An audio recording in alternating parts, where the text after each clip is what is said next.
ঈদ কবে, ২৬ না ২৭ জুন? মুসলমানদের সবচেয়ে বড় ধর্মীয় উৎসবকে ঘিরে এই জিজ্ঞাসা অনেকের। যুক্তরাষ্ট্র, ব্রিটেন ও ভারতের জ্যোতির্বিদদের তথ্য সহায়তা নিয়ে আবহাওয়া অফিস বলছে, শাওয়াল মাসের চাঁদ উঠবে ২৫ জুন সন্ধ্যায়।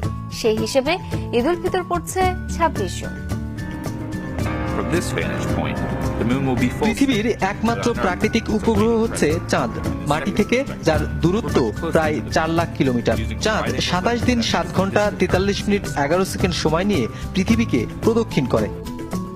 মুসলমানদের কাছে চাঁদ দেখার গুরুত্ব আলাদা।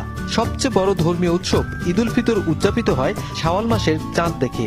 আবহাওয়া অফিসের তথ্য বলছে, এবারের রোজা ২৯টি, সেই হিসেবে ঈদ উল ফিতর পড়েছে ২৬ জুন। চাঁদের অলরেডি জন্ম হয়ে গেছে ২৪ তারিখে। ২৫ তারিখে চাঁদের বয়স হচ্ছে ৩৪ ঘন্টা ৩০ মিনিট। ২৪ ঘন্টা হলেই চাঁদ দেখা যায়, কিন্তু এখন এটা সাড়ে ৩৪ ঘন্টা। ২৫ তারিখে ২৯ রোজা পূর্ণ হবে, ২৬ তারিখে গিয়ে ঈদ হবে। ৪৫ মিনিটের মতো স্থায়ী হবে এবারের শাওয়ালের চাঁদ। দিগন্ত রেখার বরাবর স্পষ্ট ও বড় হয়ে উঠবে এই চাঁদটি। ২৫ তারিখে চাঁদ দেখার সময় হলো ৬টা ৫০ মিনিট হতে ৭টা ৩০ মিনিট পর্যন্ত। আকাশ অবস্থান করবে ৪৮ মিনিট। ফর্মুলার বাইরে কিন্তু কেউ ইউজ করে না। আমরা করি ফর্মুলা দিয়ে, ইন্ডিয়া করে ফর্মুলা দিয়ে, সুতরাং এখানে ভুলের কোনো সম্ভাবনা নেই। চাঁদ দেখা নিয়ে প্রায় নির্ভুল পূর্বাভাস করে থাকে যুক্তরাষ্ট্রের moonsighting.com ওয়েবসাইটটি। তারাও বলছে, এবার বাংলাদেশে ঈদ পড়েছে ২৬ জুন। অ্যাস্ট্রোনমিক্যাল ক্যালকুলেশন দ্বারা বলে দেওয়া সম্ভব যে বাংলাদেশের আকাশে ওই দিন চাঁদটা কোন জায়গায় থাকবে। 100% কনফার্ম, কারণ যদি এই প্রেডিকশন কনফার্ম না হয় তাহলে তো চাঁদ তার কক্ষপথ থেকেই চলে যাবে, অন্য জায়গায় চলে যাবে। তবে ধর্মীয় বিধান হলো চাঁদ স্বচক্ষে দেখে ঈদ উদযাপন করা।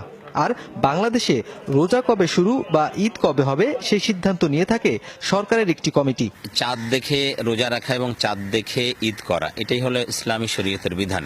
যদি চাঁদ দেখা যায় পরবর্তী দিন ঈদ করবে, শাওয়ালের চাঁদ দেখা গেলে। আর যদি চাঁদ দেখা না যায় তাহলে সেক্ষেত্রে তারা রমজানকে ৩০ পূর্ণ করবে। আবহাওয়ার পূর্বাভাস হচ্ছে ২৫ জুনের গোধূলিতে মানুষ যখন ঈদের চাঁদ খুঁজবে, সেই সময়টা আকাশ কোথাও কোথাও মেঘাচ্ছন্ন থাকতে পারে। তবে মেঘ না থাকলে ৩৪ ঘন্টা বয়সী শাওয়ালের চাঁদকে স্পষ্টভাবেই দেখা যাবে। নুরনবী সরকার, যমুনা নিউজ, ঢাকা।